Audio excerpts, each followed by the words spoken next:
ये फॉर्मूला अच्छे से याद कर लो, V is equal to V0 sine omega t. इसको कहेंगे इंस्टेंटेनियस वोल्टेज, मौके पर वोल्टेज, तत्काल पे वोल्टेज, किसी टाइम पर। मान लो 2 सेकंड बाद कितनी वोल्टेज है, तो ये इंस्टेंटेनियस वोल्टेज बोलते हैं इसको। इसको बोलेंगे पीक वोल्टेज या मैक्सिमम वोल्टेज। देखिए वैसे तो यहाँ पर 0 लिख रखा है, समझाने के लिए समझा रहा हूँ, और वैसे इसको हम मैक्सिमम कह रहे हैं। तो आपको याद हो गया कि जब भी V0 लिखा होगा उसका मतलब है मैक्सिमम वोल्टेज या पीक वोल्टेज। ये ओमेगा एंगुलर फ्रीक्वेंसी है। तो आपको इंस्टेंटेनियस वोल्टेज का फॉर्मूला आपको याद हो चुका है।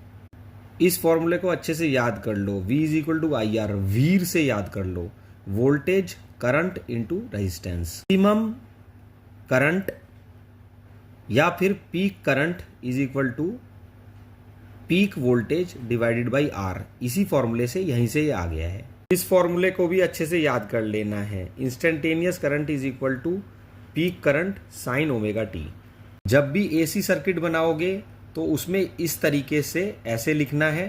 फिर ये दिखाया गया है कि ये एक AC सर्किट है जिसमें केवल रेजिस्टेंस है, जैसे कि इंडक्टेंस या कैपेसिटेंस नहीं है। AC circuit containing pure resistance only, तो इसमें केवल रेजिस्टेंस को दिखाया गया है। आपके पास क्वेश्चन आएगा कि AC circuit containing pure resistance only, तो आपको ये डायग्राम बना देना है और एक आपको ये ग्राफिकल ये बना देना है। देखिए इस तरफ आप लिखेंगे ओमेगा टी, ओमेगा जो है एंगुलर फ्रीक्वेंसी है, इस तरफ लिखेंगे वोल्टेज या फिर करंट। तो 2 ग्राफ हैं यहाँ पर, देखिए एक ये वोल्टेज का ग्राफ है और ये करंट का ग्राफ है। अब इस ग्राफ को अच्छे से समझिए। आप यहाँ पर देख सकते हैं कि करंट की वैल्यू वोल्टेज से हमेशा कम होगी। तो करंट की वैल्यू वोल्टेज से हमेशा कम होगी। देखिए यहाँ पर ये करंट है, यहाँ वोल्टेज है। अब हमने रेजिस्टर लिया, मान लो रेजिस्टेंस, ये देखिए ये रेजिस्टेंस है। अब ये मान लो 1 ओम है, 2 ओम है, 4 ओम है, 5 ओम है।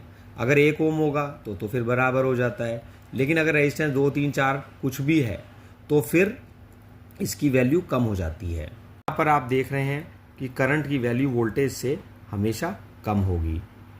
AC सर्किट है जिसमें प्योर रेजिस्टेंस है, तो वो वोल्टेज और करंट सेम फेज में होगा। सेम फेज का मतलब कि जैसे ये यहाँ से शुरू हुआ और ये यहाँ पर आया, ये आगे पीछे नहीं है। और ये इसका ये पीक है यहाँ पर, तो इसका ये भी पीक है, ये सब ये एक ही लाइन में है। Instantaneous value of alternating current and alternating voltage in AC circuit containing pure resistance both are in the same phase। याद रखना है both are in the same phase।